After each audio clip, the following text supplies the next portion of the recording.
Alright, let's be entirely real for a second. Every Sunday night, millions of people sit there staring at their ceiling doing the exact same math. They're like, okay, tomorrow, 6 a.m. gym, clean eating, no more wasting time. This is the week I finally lock in. And then Tuesday hits, they hit snooze 4 times, order Uber Eats, and spend 3 hours mindlessly scrolling till their eyes burn. It's a loop. And the brutal truth is that 99% of people will stay stuck in that exact loop for the rest of their lives. It's not because they're stupid, and it's not even because they're lazy. It's because their brain is literally running an old broken script they don't even know is there. So let's just drop the self-help nonsense. I'm gonna break down the actual dirty psychology of why we stay stuck, and how you actually break out of the 99% without pretending to be some perfect robot. First off, your comfort zone is a lie.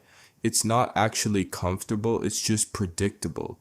Your brain doesn't care if you're happy, broke, or lonely. Its only job is to keep you breathing. And to your primitive brain, predictable means safe. Staying in a soul-crushing job or a shape you hate feels safe because you already know how to survive it. The second you try to step out, your brain panics and screams, "What if we fail?" Because to your ego, failing feels like dying. So you choose the predictable misery over the uncertain win every single time. And can we talk about the fear of judgment for a second? It's actually kind of funny how much power we give to random people. You don't start the business or post a video or wear the clothes you want because you're terrified of what some person you went to high school with, who you don't even like, is gonna whisper to their friend. We literally let people who aren't even paying attention to us draft the blueprint for our entire lives. But here's the real boss fight: your identity. You cannot change your life if you keep identifying as the person who is stuck. If you try to quit vaping, but your internal narrative is "I'm a vapor trying to stop," you're cooked. Your brain hates mismatching your actions with your self-image.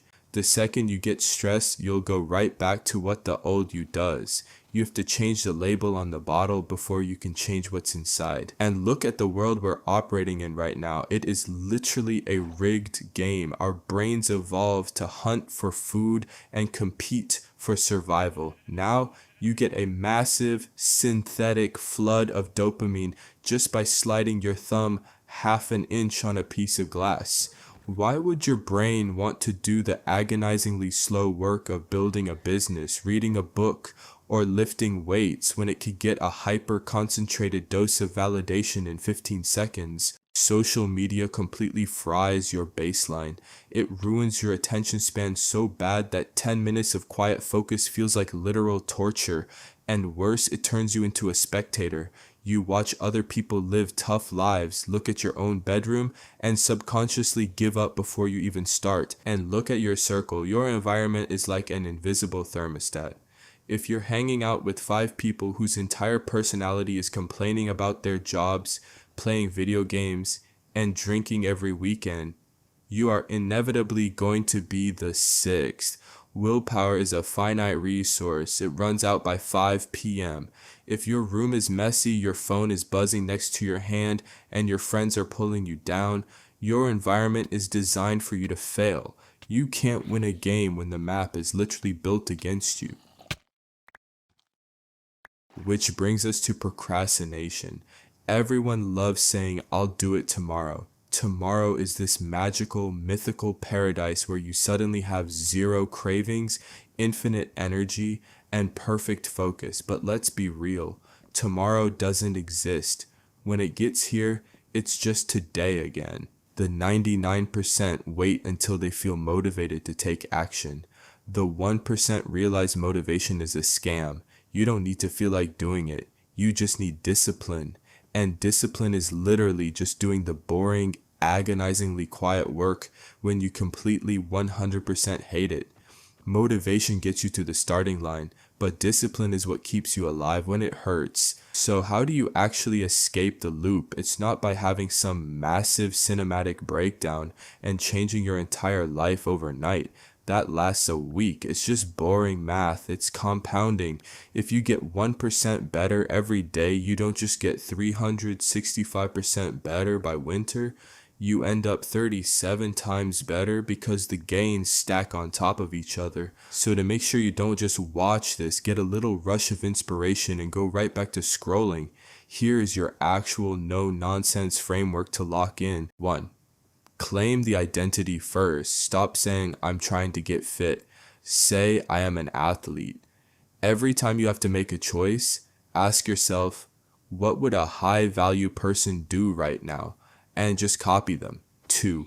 Make bad habits unforgiving. Put your phone in a completely different room when you work. Put a screen time blocker on your apps and let someone else set the password. Make your bad habits take actual annoying effort to do. 3. Kill the morning brain rot. Hard rule, no phone for the first 30 minutes of the day. Don't let random strangers or algorithms dictate your brain chemistry the second you open your eyes. 4. The 2-minute rule. Scale your goals down until they're stupidly small. Don't say I'm gonna write for 2 hours. Say I'm gonna write 1 paragraph. Master the art of showing up before you worry about being perfect. 5. Clean the guest list.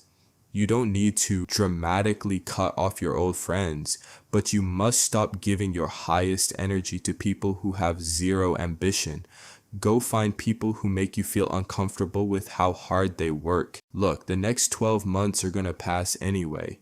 A year from now, you're going to be 365 days older. The time is moving regardless of what you do. The only thing up for grabs is whether you're still going to be sitting in the exact same spot, complaining about the exact same things, or if you're going to look back at today as the moment you finally drew a line in the sand. The 99% are going to click off this video, get a quick hit of dopamine, and immediately go back to the loop. But if you're actually ready to stop wasting your own time, pick just one thing from that list. Drop a comment below telling me exactly what you're fixing today to hold yourself accountable, and then go do it. Stop waiting for a perfect moment that isn't coming. Break the loop.